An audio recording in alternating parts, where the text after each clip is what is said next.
영화 파묘 보고 문득 궁금해져서 땅끝까지 파헤쳐본 이야기들 2편 지금 시작하겠습니다.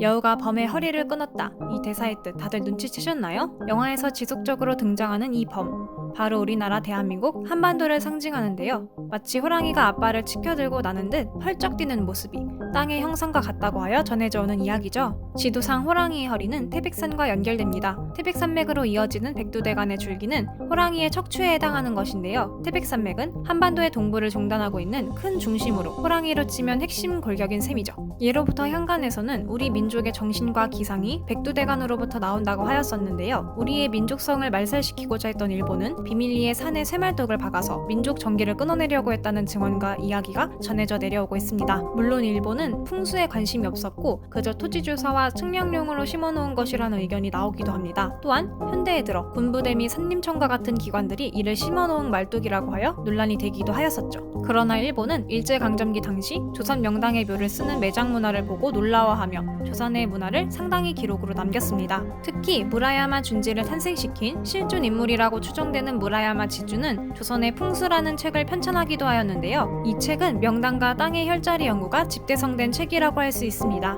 이러한 점을 고려하였을 때 당시 일본이 조선의 풍수를 집중적으로 연구했었다는 점에 이어 높은 명상의 명당 혈자리마다 발견된 쇠말뚝은 충분한 개연성을 보입니다. 극중 장의사인 연근이 그거 다 99% 가짜고 토지 측량용이었다는 거 알지 않냐? 라고 하자 풍수사인 상덕은 그럼 1%는? 이라고 되묻습니다. 이 1%의 확률로 감독은 영화를 제작한 것이죠. 영화 내용과 같이 현실 또한 쇠말뚝은 일본이 조선 명당의 기운을 쓰지 못하게 한 도구였을까요? 일개 토지 측량 기구였을까요? 여러분들의 생각을 기대합니다.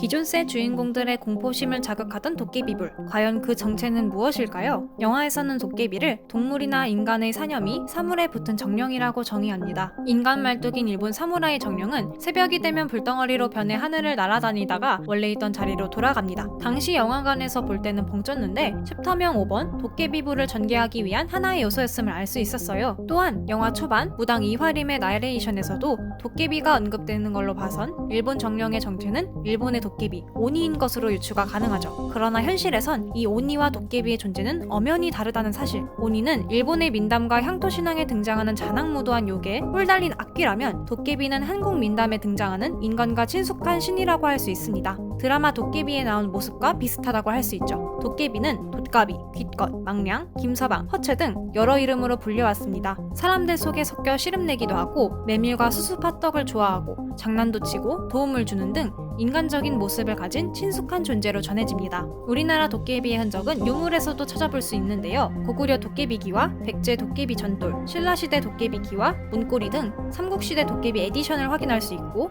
우리나라 최초의 도깨비 그림 기화전도를 보면 비바람이 거세 앞길이 보이지 않아 울고 있는 사람을 도와주며 길을 안내해주는 도깨비의 모습을 볼 수 있습니다. 무섭다기보단 심히 귀엽네요. 그리고 기왓장에 보이는 뿔 달린 도깨비의 모습은 오히려 인간으로부터 앞길을 내쫓기 위한 무서운 모습이지 인간을 위협하는 모습은 아니라고 해요. 축구 경기에도 승리를 기원하며 등장하는 붉은 악마는 철로 된 투구와 무기를 사용하고 도술로서 안개를 자아내 전쟁마다 대승했던 역사 속 배달국 14대 치우천왕의 모티브로 알려져 있습니다. 이순신 장군도 전쟁을 치르기 전에 치우천왕께 독재를 3번이나 지냈다고 하죠. 일본 악귀인 오니라는 요소는 영화 속 감초로 작용되어 극을 흥미진진하게 돋구어 주었지만 오니의 모습에 가려져 무서운 도깨비가 아닌 친숙한 도깨비의 본 모습을 잊지 않았으면 합니다. 이제 다들 오니와 도깨비는 다른 존재임을 기억해 주시길. 흥미진진한 파묘 속 이야기 재밌게 보셨나요? 다음 영상에서 새로운 이야기로 찾아뵙겠습니다.